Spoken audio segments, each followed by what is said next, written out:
Good day, I'm Caroline Brown-Thompson and this is your JIS News for Monday, September 30. Prime Minister Portia Simpson-Miller has called on world leaders to work together to combat transnational organized crime. The Prime Minister was presenting Jamaica's policy statement at the United Nations General Assembly on Saturday.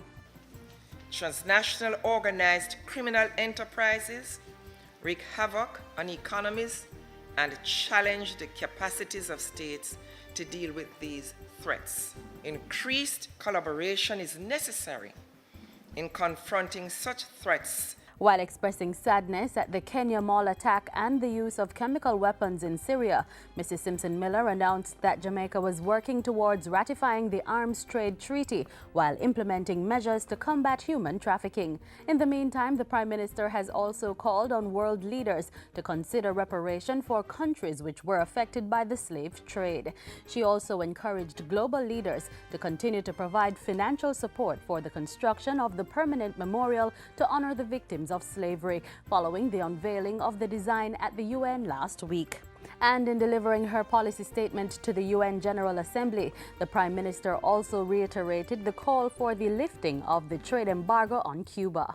The trade and economic embargo against our neighbor, Cuba, has caused untold hardship to its people. It has no place in the 21st century.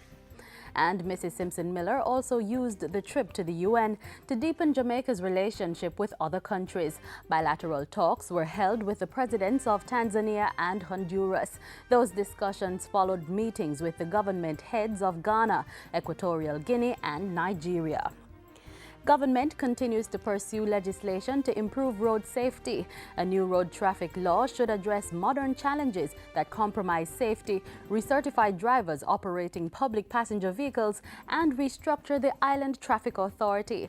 Minister without portfolio in the Transport Ministry, Dr. Maurice Guy, reiterated government's commitment at last Friday's launch of the Transport Ministry's Road Safety Road Tour. This unfortunate Jamaican reality of recklessness on our roads now mandates a complete overhaul of our actions and our thinking.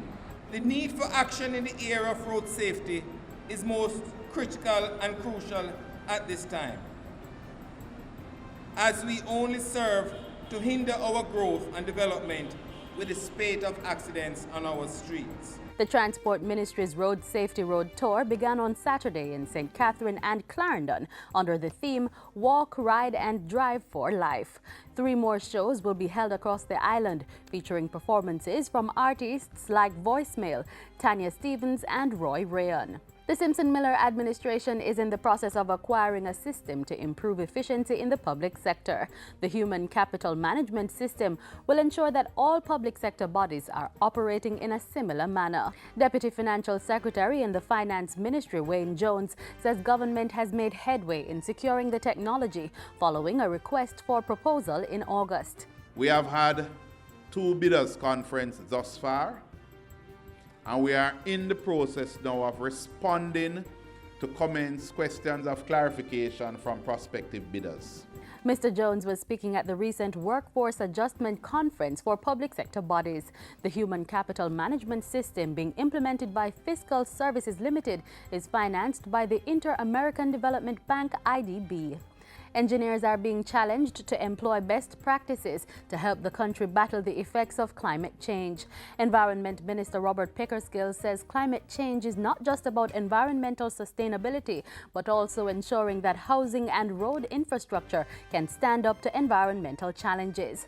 Engineers can provide the government with advice on the research, information and funding needs that they require to safeguard our infrastructure and communities that are vulnerable to the effects of climate change. Minister Pickersgill was addressing the recent annual conference of the Jamaica Institution of Engineers. And that's it for JIS News today. I'm Caroline Brown-Thompson. Thanks for watching.